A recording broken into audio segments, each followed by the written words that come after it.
Are you ready for it?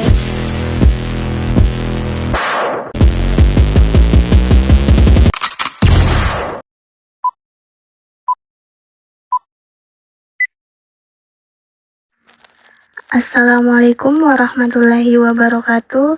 Perkenalkan, kami dari kelompok 2 kelas akuntansi syariah 3C. Pada video kali ini, kami akan membahas salah satu tokoh filsafat Yunani kuno, yaitu Thales. Thales 624 sampai 546 sebelum Masehi, lahir di kota Miletus yang merupakan tanah perantauan orang-orang Yunani di Asia Kecil.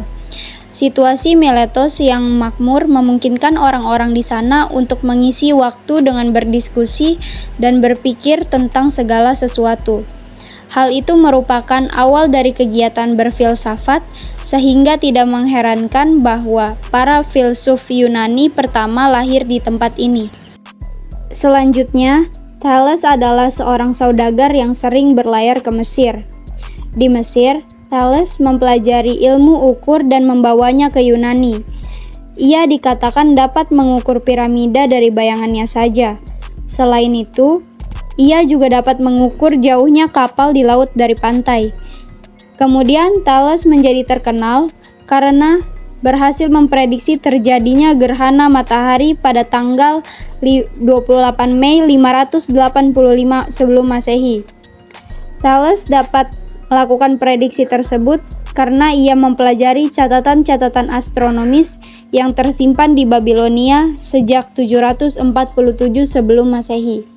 Thales dari Miletus adalah seorang filsuf yang mengawali sejarahnya filsafat barat pada abad ke-6 sebelum Masehi.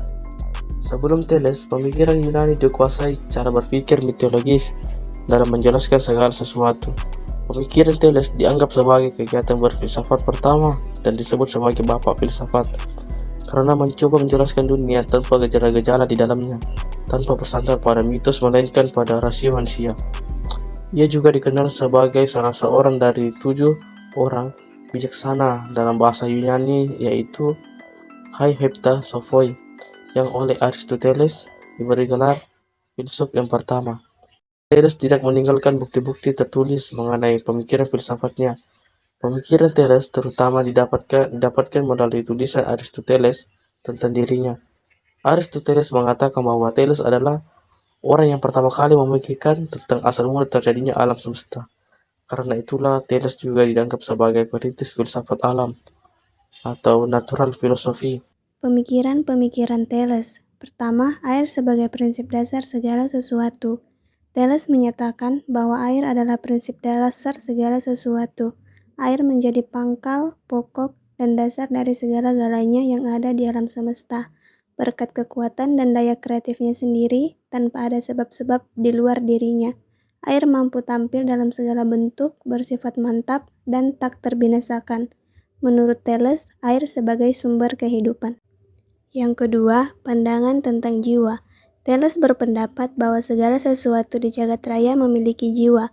Jiwa tidak hanya terdapat di dalam benda hidup, tetapi juga benda mati.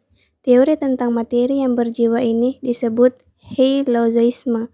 Argumentasi Thales didasarkan pada magnet yang dikatakan memiliki jiwa raga karena mampu menggerakkan besi. Yang ketiga, teorema Thales. Di dalam geometri, Thales dikenal karena menyumbangkan apa yang disebut teorema Thales, kendati belum tentu seluruhnya merupakan buah pikiran aslinya. Politik. Berdasarkan catatan Herodotus, Thales pernah memberikan nasihat kepada orang-orang Ionia yang sedang terancam oleh serangan dari kerajaan Persia pada pertengahan abad ke-6 sebelum Masehi.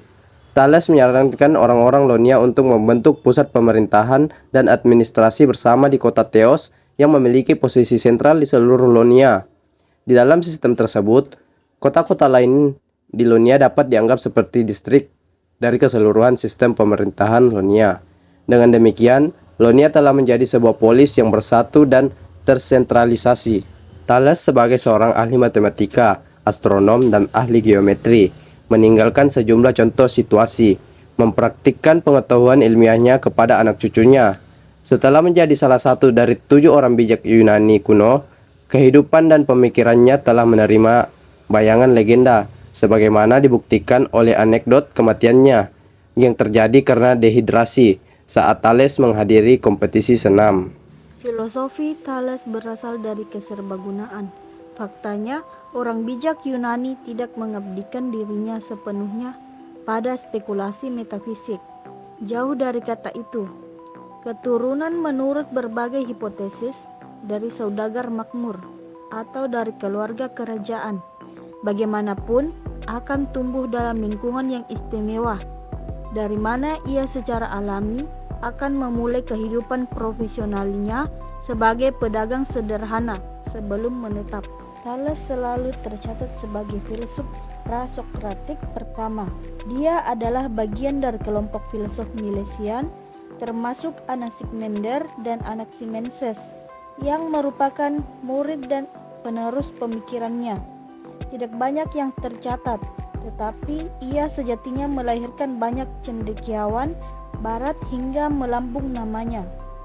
Thales dianggap sebagai bapak filsafat bagi perkembangan pengetahuan dunia Barat.